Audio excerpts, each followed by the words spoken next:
उंगली देते ही चंदा चोरों ने तो पूरा हाथीज पकड़ लिया और एक बड़े झाड़ के साए में बैठकर पौसेर गोश्त की खातिर कई बकरों को हलाल भी कर दिया। मगर अब तक तो ये चंदा चोरा बकरों के इस गोश्त को हजम भी ना कर सके और इनके लिए ये गोश्त अब हलक की हड्डी के वैसा बन चुका है, क्योंकि इन चंदा चोरों ने पैलेस्टीन गाजा के शहीद लोगों और उनकी लाशों पर अब तक करोड़ों रुपए की रकम को जमा कर चुके हैं और अवाम को हथेली में चांद दिखाकर गाजा पैलेस्टीन जाने का ड्रामा रचाते हुए अल्लाह और रसूल के नाम की दुहाई देकर रमजान करीम जैसे मुबारक व बाबरकत वाले महीने में इमोशनल वीडियोस बनाकर अंधाधुंध नोटा भी कमा लिए, जिससे ऐसा महसूस हो रहा है कि इनके धंधे में बरकत ही बरकत हो गई, जिनकी आमदनी करोड़ों रुपए में कही जा रही है, क्योंकि सैकड़ों व हजारों लोगों ने जज्बे ईमानी के तहत आगे आकर लाखों रुपए की रकम फलस्तीनियों तक पहुंचाने के लिए अपनी ज़कात व सदक़े के नाम पर इन्हें डोनेट कर दिया था। मगर अब तक तो ज़कात व सदक़े के नाम पर जमा किया गया यह भारी चंदा फलस्तीनियों के पास तक तो नहीं पहुंच सका। हाँ, अलबत्ता ये बात और है कि ज़कात व सदक़े की रकम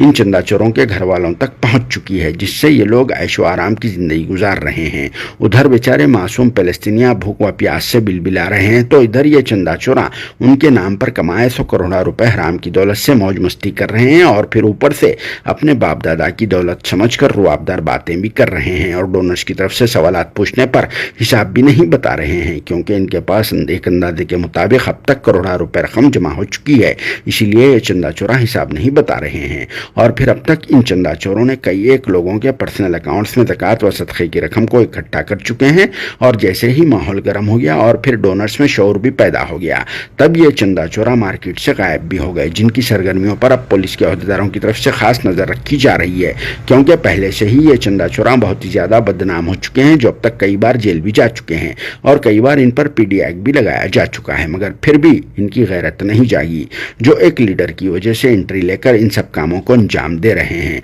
क्योंकि एक लीडर साहब ने अपने पर्सनल बेनिफिट के लिए इन चंदा चोरों को आसरा दिलाया था, जिसका इन लोगों ने पूरा फायदा उठाते हुए नोटा ही नोटा बना लिए, जिसकी वजह से सबका नाम भी मुतासिर हो रहा है। अगर सच में ये चंदा चोरा ईमानदार और नेक होते तो हिसाब बता देते थे, डोनर से मुंह छुपाते नहीं फिरते थे। और इस बात से तो हमारे मुल्क भारत के सभी लोग बहुत ही अच्छी तरह से वाकिफ हो चुके हैं कि निज़ामों के शहर हैदराबाद से ताल्लुक़ रखने वाले इन चंदा चोरों ने इस तरह से हिंदुस्तान की तारीख में पहली बार फलस्तीनियों की लाशों पर करोड़ों रुपए रकम कमाकर बहुत बड़ा कांड कर दिया। शायद अब तक किसी और ने इनके वैसा काम नहीं किया होगा, क्योंकि ये चंदा चोरों को सैकड़ों लोगों ने 10, 20, 30 और 40 लाख रुपए तक डोनेट किए थे, मगर ये चंदा चोरा डोनर्स को सिर्फ 2, 4, 5 लाख रुपए की रिसिप्ट हवाले किए, जिससे ये बात तो साफ जाहिर हो चुकी है कि कल तक 500,000 रुपए के लिए तरसने वाले ये चंदा चोरा आज हराम से कमाई हुई दौलत में खेल रहे हैं और ये काम एक चेन बनाकर किया जा रहा है। अगर पुलिस के अहदेदार फौरी तौर पर कार्रवाई करके इन्हें फलस्तीन के बजाय इनके पुराने मुकाम दुबई को भेज दे तो बहुत अच्छा रहेगा और साथ में इनके करीबी लोगों पर कार्रवाई करके